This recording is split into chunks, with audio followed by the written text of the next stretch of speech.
युद्ध का खौफनाक मंजर, तबाह शहर, आसमान में धुएं का काला गुबार और हर पल जान जाने का खतरा।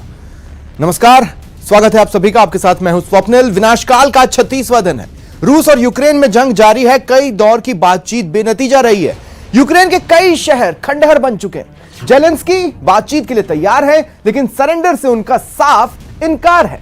इस बीच यूक्रेन पर परमाणु हमले का खतरा मंडरा रहा है। यूएन का दावा है कि 4.41 करोड़ आबादी वाले यूक्रेन से अब तक 32 लाख लोग देश छोड़ चुके हैं। रूस यूक्रेन जंग के बीच अमेरिकी think tank centre for global development यानी सीजीडी ने चेतावनी जारी करते हुए कहा कि जिस पैमाने पर युद्ध के कारण खाद्य और ऊर्जा की कीमतों में उछाल आ रहे हैं, उससे दुनिया भर के करीब 4 करोड़ लोग अत्यधिक गरीबी की तरफ जा सकते हैं। इन आशंकाओं के उलट तुर्की ने दावा किया है कि रूस यूक्रेन की वार्ता कामयाबी के काफी करीब पहुंच चुकी है, लेकिन जब तक ऐसा नहीं होता तब तक यूक्रेन तबाह हो रहा है, जिसका असर पूरी दुनिया पर पड़ रहा है। ऐसे में सबसे बड़ा सवाल यही है कि आखिर इस युद्ध का अंत कब होगा।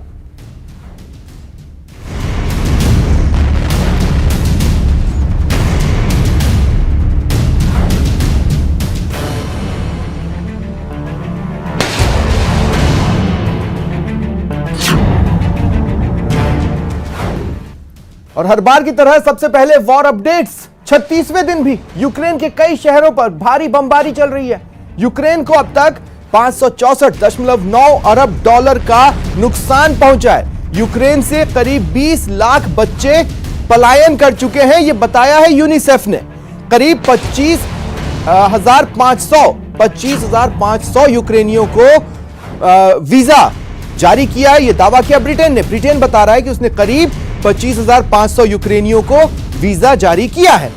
इधर स्लोवाकिया ने 35 रूसी राजनयिकों को देश से निकाल दिया है। यह बड़ा अपडेट है। रूस और यूक्रेन के बीच जंग 36वें दिन भी जारी है। अमेरिकी अधिकारियों ने दावा किया है कि रूस के राष्ट्रपति पुतिन को यूक्रेन में रूसी सेना के खराब प्रदर्शन के बारे में उनके सलाहकार गलत सूचना दे रहे हैं। एक अधिकारी ने बताया कि इसके चलते पुतिन और वरिष्ठ रूसी सैन्य अधिकारियों के बीच तनाव बना हुआ है। व्हाइट हाउस के अधिकारी ने कहा कि पुतिन को यह भी जानकारी नहीं है कि अमेरिका और इसके सहयोगी देशों ने जो आर्थिक प्रतिबंध लगाए हैं, उससे रूसी अर्थव्यवस्था को कितना नुकसान पहुंच रहा है। इधर यूक्रेनी अधिकारियों ने कहा कि रूसी सेना की तरफ से हमले कम करने के दावों के बावजूद कीव और चेर्निहिव समेत आसपास के इलाकों में उसकी बमबारी लगातार जारी है।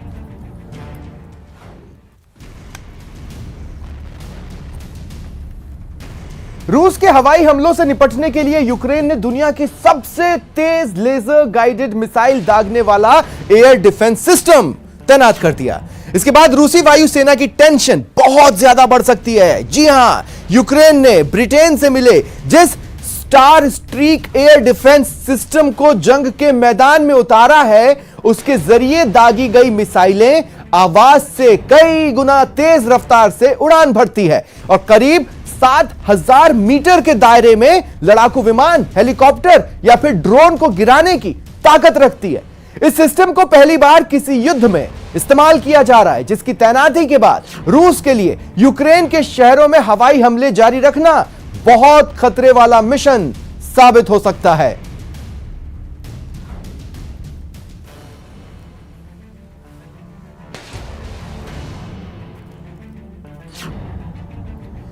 यूक्रेन ने पुतिन की सबसे भरोसेमंद स्नाइपर इरिना स्टारिकोवा को गिरफ्त में लेने का दावा किया है। इरिना की गिनती दुनिया की सबसे खूंखार स्नाइपर शूटर में होती है। उस पर यूक्रेन के 40 से ज्यादा लोगों को मौत के घाट उतारने का आरोप है।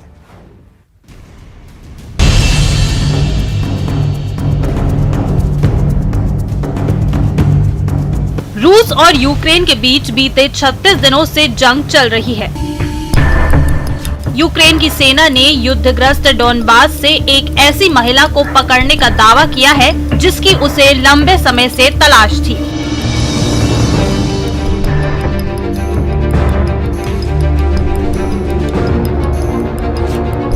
ये महिला सबसे खूंखार स्नाइपर है।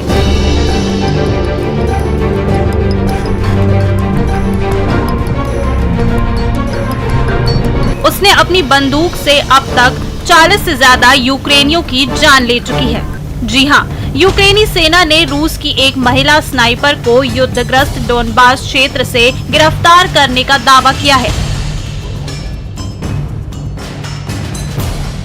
जो उसके लिए सबसे बड़ी चुनौती बनी हुई थी। इरिना स्टारकोवा नाम की इस महिला पर यूक्रेन के 40 लोगों की गोली मारकर हत्या करने का आरोप है। यूक्रेन ने दावा किया है कि युद्ध के दौरान घायल होने के बाद रूसी सेना ने इस महिला स्नाइपर को उसके हाल पर छोड़ दिया था।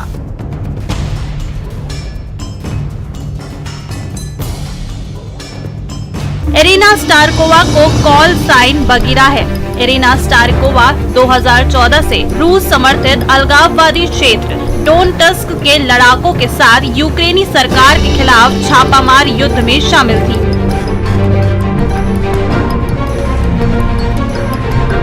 गिरफ्तारी के बाद उसने यूक्रेनी सेना को बताया कि रूसी सेना ने उसे लड़ाई में घायल होने के बाद मरने के लिए छोड़ दिया था। इरिना स्टारकोवा की गिरफ्तारी की सूचना यूक्रेनियन आर्म्ड फोर्सेस ने फेसबुक पर दी है। इसमें बताया गया है कि इरिना ने अब तक 40 से अधिक यूक्रेनी नागरिकों को अपनी स्नाइपर राइफल से निशाना बनाया है।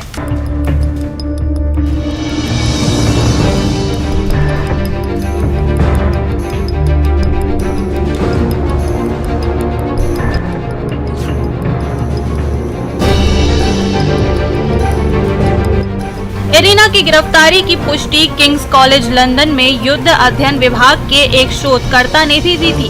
उसने ट्वीट किया कि यूक्रेनी बलों ने ऑर्डलो की ओर से लड़ रहे कुख्यात स्नाइपर को पकड़ लिया है। उन्होंने ये भी बताया कि इस महिला स्नाइपर का कॉल साइन बगीरा है, जो यूक्रेन के अलगाववादियों की तरफ से जंग लड़ रही थी। दावा है कि इरिना आम नागरिकों सहित 40 यूक्रेनियन की हत्या के लिए जिम्मेदार है।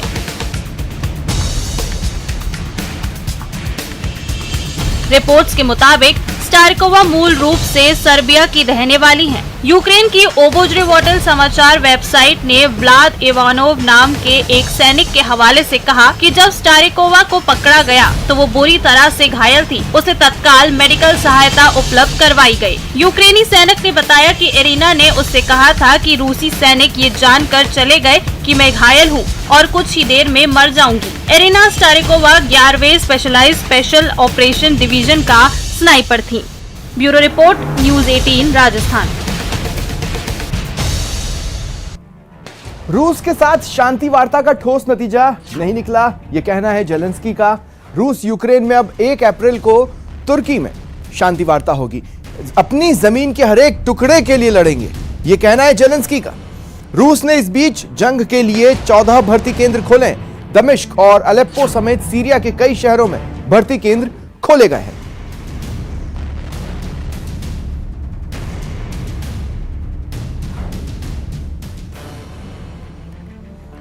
यूक्रेन जीतने में नाकाम रहे रूस के राष्ट्रपति व्लादिमीर पुतिन ने अब अपने मिशन को अंजाम तक पहुंचाने के लिए एक डेडली प्लान पर काम किया है।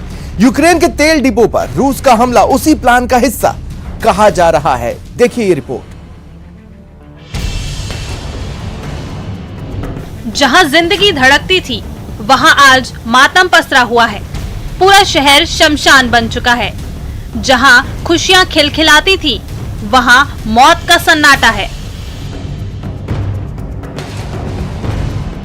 कल का चमन आज एक सहरा बन चुका है, खंडर। रूसी सेना यूक्रेन के शहरों पर कहर बरपा रही है। इस जंग में यूक्रेन को अब तक 564.9 अरब डॉलर का नुकसान हो चुका है,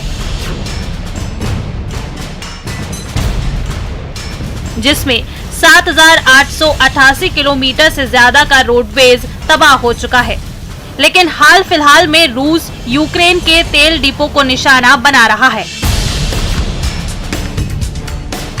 और ऐसा एक साजिश के तहत कर रहा है। जी हां, रूसी सेना की तरफ से यूक्रेन के तेल डिपो पर हमले रूस के राष्ट्रपति व्लादिमीर पुतिन की एक बड़ी साजिश का हिस्सा हैं, जिसमें उन्होंने यूक्रेन के लोगों को भूख से तड़पाकर मारने का प्लान तैयार किया है।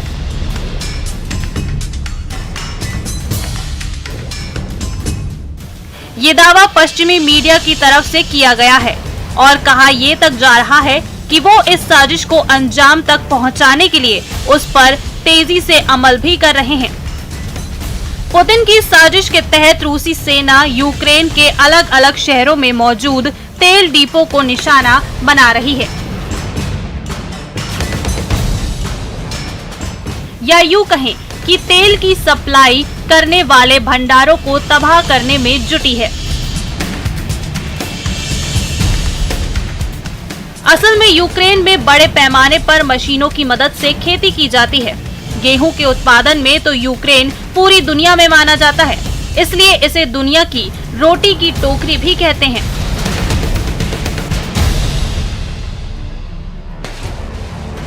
लेकिन पुतिन की साजिश ये है कि वो तेल भंडारों को मिसाइल हमलों से बर्बाद कर खेती में इस्तेमाल की जाने वाली मशीनों तक पेट्रोल और डीजल को पहुंचने से रोक दे, ताकि यूक्रेन की खेती को बर्बाद किया जा सके। तेल डिपो के तबाह होने की वजह से एक शहर से दूसरे शहर तक अनाज को ले जाने के लिए इस्तेमाल होने वाले ट्रकों को भी तेल की सप्लाई नहीं हो रही।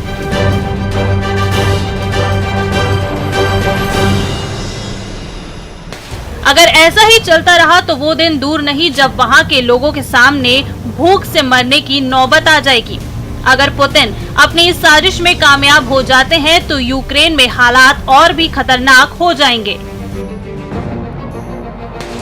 मतलब ये कि यूक्रेन के सामने रूस के आगे घुटने टेकने के अलावा कोई चारा नहीं बचेगा, क्योंकि तब यूक्रेन की जनता एक एक रोटी के लिए तरस जाएगी। वहां के हालात भी कुछ इसी तरफ इशारा कर रहे हैं। पुतिन की इस खौफनाक साजिश का असर भी दिखने लगा है। यूक्रेन की राजधानी कीव से जो तस्वीरें सामने आई हैं, उनमें खाने पीने का सामान खरीदने के लिए दुकानों के बाहर लोगों की भीड़ नजर आई। बड़ी संख्या में लोग सामान खरीदने के लिए लंबी लंबी कतारों में अपनी बारी का इंतजार करते दिखे। मतलब ये कि अगर जंग ऐसे ही चलती रही तो यूक्रेन के अलग अलग शहरों में रहने वाले लोगों के सामने भूखमरी का संकट खड़ा हो जाएगा। पुतिन की साजिश से न सिर्फ यूक्रेन के हालात बिगड़ेंगे, बल्कि दुनिया के कई देशों के सामने भी अपने लोगों तक रोटी पहुंचाना मुश्किल हो जाएगा।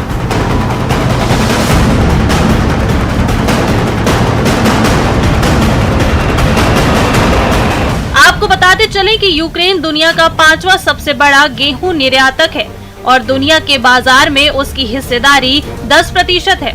इसके अलावा यूक्रेन मकई और सूरजमुखी का तेल भी बड़े पैमाने पर दूसरे देशों को भेजता है। लेकिन जंग की वजह से यूक्रेन के बंदरगाह बंद पड़े हैं और सप्लाई ठप पड़ी है। अगर युद्ध लंबे समय तक चलता रहा तो यूक्रेन से सस्ते गेहूं पर निर्भर देशों को रोटी की कमी का सामना करना पड़ सकता है। मिस्र और लेबनान जैसे देशों में तो इसकी वजह से बड़ा संकट खड़ा हो सकता है, क्योंकि दोनों देश यूक्रेन से पहुंचने वाले गेहूं पर ही निर्भर हैं।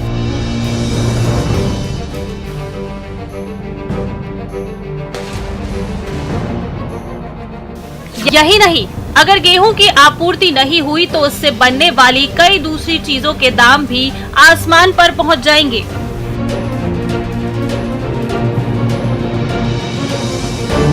Bureau report, news 18 Rajasthan.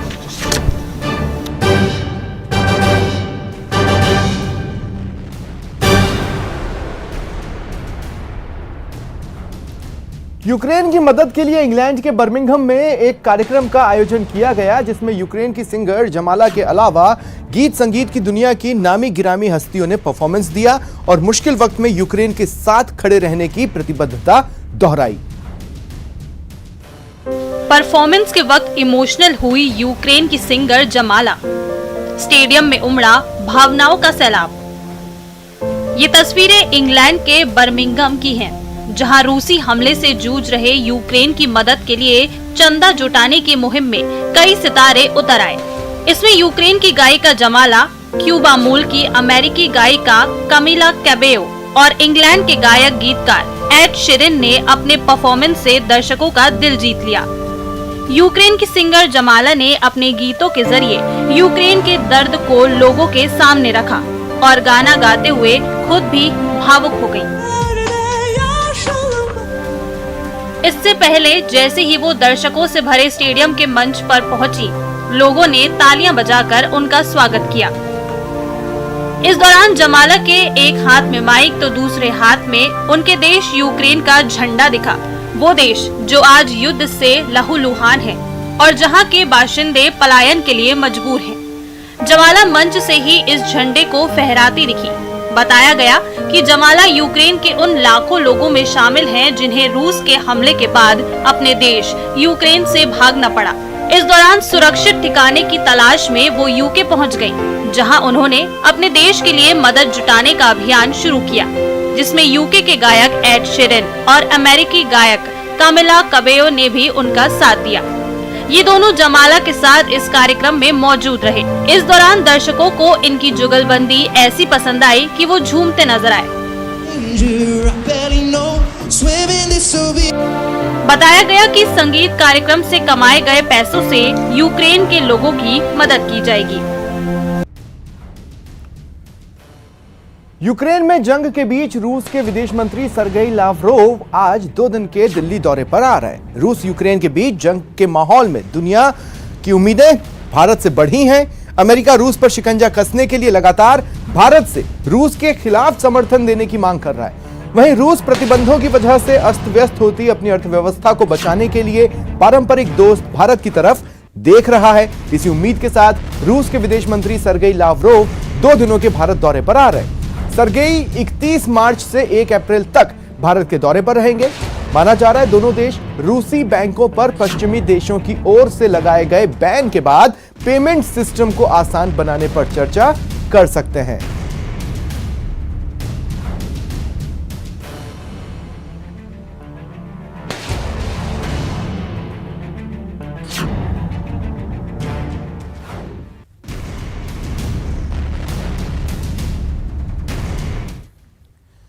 फिलहाल इतना ही। नमस्कार।